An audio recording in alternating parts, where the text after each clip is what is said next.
Hello friends and welcome to my channel. In this video series I want to show you how to create the Minesweeper game in pure JavaScript with CSS styles. At the end of the course you will create your own game and be able to add it to your portfolio. You will generate the game filled with mines in random places, add a timer and game over screens, and also add save in progress to local storage.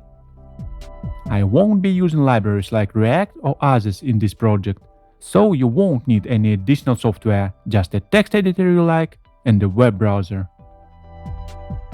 I prefer Visual Studio Code, but you can even use a simple notepad, but VS Code is more convenient.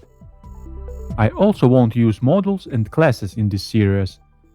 Yeah, it can be more readable with classes and split into modules, so if you want lessons with classes, leave a comment below.